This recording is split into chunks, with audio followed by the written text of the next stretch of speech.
नमस्कार दोस्तों, आपके अपने YouTube चैनल जी के स्टडी पॉइंट में आपका स्वागत है। आज के इस वीडियो में इतिहास से संबंधित कुछ महत्वपूर्ण क्वेश्चन लाया हूं जो सभी प्रतियोगी परीक्षा में पूछे जाते हैं।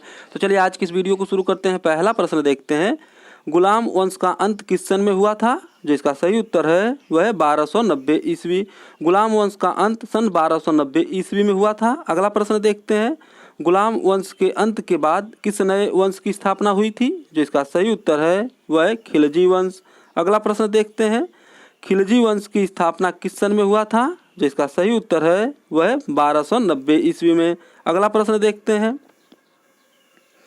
खिलजी वंश का संस्थापक कौन था? जिसका सही उत्तर है वह जलालुद्दीन फिरोज खिलजी। खिलजी वंश का संस्थापक जलालुद्दीन फिरोज खिलजी था। अगला प्रश्न देखते हैं, जलालुद्दीन फिरोज खिलजी को शाइस्ता खां की उपाधि से किसने सम्मानित किया था? जिसका सही उत्तर है वह सुल्तान कैकुबाद। अगला प्रश्न देखते हैं, जलालुद्दीन फिरोज खिलजी ने अपनी राजधानी किसे बनाया था? जिसका सही उत्तर है वह किलोखरी को। जलालुद्दीन फिरोज खिलजी ने दिल्ली में किलोखरी महल को अपनी राजधानी बनाया था। अगला प्रश्न देखते हैं, किस संत को जलालुद्दीन फिरोज खिलजी ने हाथियों से कुचलवाकर मृत्यु दे दी? जिसका सही उत्तर है वह सिद्दी मौला को। अगला प्रश्न देखते हैं, जलालुद्दीन फिरोज खिलजी ने अपने भतीजे अलाउद्दीन खिलजी को किस क्षेत्र का गवर्नर नियुक्त किया था? जिसका सही उत्तर है वह कड़ा, अवध और मानिकपुर का। जलालुद्दीन फिरोज खिलजी ने अपने भतीजे अलाउद्दीन खिलजी को कड़ा, अवध और मानिकपुर का गवर्नर नियुक्त किया था। अगला प्रश्न देखते हैं, जलालुद्दीन फिरोज खिलजी की हत्या किसने की थी? जिसका सही उत्तर है वह अलाउद्दीन खिलजी।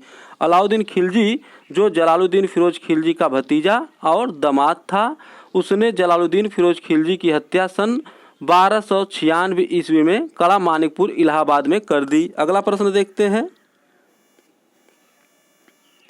जलालुद्दीन फिरोज खिलजी के बाद दिल्ली का सुल्तान कौन बना था? जिसका सही उत्तर है वह अलाउद्दीन खिलजी। अगला प्रश्न देखते हैं, अलाउद्दीन खिलजी दिल्ली का सुल्तान कब बना था? जिसका सही उत्तर है वह 22 अक्टूबर 1296 ईस्वी में। अगला प्रश्न देखते हैं, अलाउद्दीन खिलजी का मूल नाम क्या था? जिसका सही उत्तर है वह अली गुरसास्प। अलाउद्दीन खिलजी का मूल नाम अली गुरसास्प था। अगला प्रश्न देखते हैं, किस शासक ने सेना को नकद वेतन देने एवं स्थायी सेना की नींव रखी? जिसका सही उत्तर है वह अलाउद्दीन खिलजी। अगला प्रश्न देखते हैं, घोड़ा दागने एवं सैनिकों का हुलिया लिखने की प्रथा की शुरुआत किस शासक ने की थी? जिसका सही उत्तर है वह अलाउद्दीन खिलजी ने। अलाउद्दीन खिलजी ने घोड़ा दागने एवं सैनिकों का हुलिया लिखने की प्रथा की शुरुआत की थी। अगला प्रश्न देखते हैं, अलाउद्दीन खिलजी ने चित्तौड़ विजय कब की थी? जिसका सही उत्तर है वह 1303 ईस्वी में। अगला प्रश्न देखते हैं, विश्व का सुल्तान एवं जनता का चरवाहा किस शासक को कहा जाता है? जिसका सही उत्तर है वह अलाउद्दीन खिलजी को। अलाउद्दीन खिलजी को विश्व का सुल्तान एवं जनता का चरवाहा कहा जाता है। अगला प्रश्न देखते हैं, अलाउद्दीन खिलजी ने अपने सिक्कों पर कौन सी उपाधि दर्ज कराई थी? जिसका सही उत्तर है वह सिकंदर ए सानी। अगला प्रश्न देखते हैं, अलाउद्दीन खिलजी ने किसके नाम पर चित्तौड़ का नाम खिजराबाद रखा? जिसका सही उत्तर है वह खिजरा खां के नाम पर। अगला प्रश्न देखते हैं, अलाउद्दीन खिलजी ने देवगिरी विजय 1306 ईस्वी में की, उस समय इसका शासक कौन था? जिसका सही उत्तर है वह रामचंद्र देव। अलाउद्दीन खिलजी ने देवगिरी विजय 1306 ईस्वी में की थी, उस समय देवगिरी का शासक रामचंद्र देव था। अगला प्रश्न देखते हैं, अलाउद्दीन खिलजी को प्रसिद्ध कोहिनूर हीरा किसने पराजित होने के बाद दिया था? जिसका सही उत्तर है वह प्रताप रुद्रदेव दूती। अगला प्रश्न देखते हैं, अलाउद्दीन खिलजी ने अपने राजत्व सिद्धांत के लिए कौन सी उपाधि ग्रहण की थी?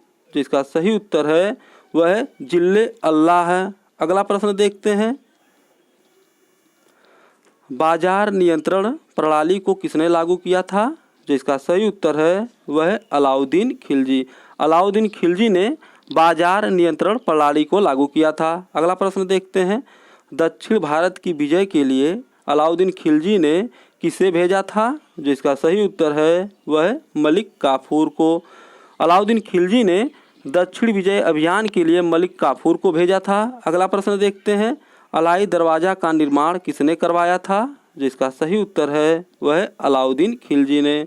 अगला प्रश्न देखते हैं, सीरी का किला का निर्माण किसने करवाया था? जिसका सही उत्तर है वह है अलाउद्दीन खिलजी।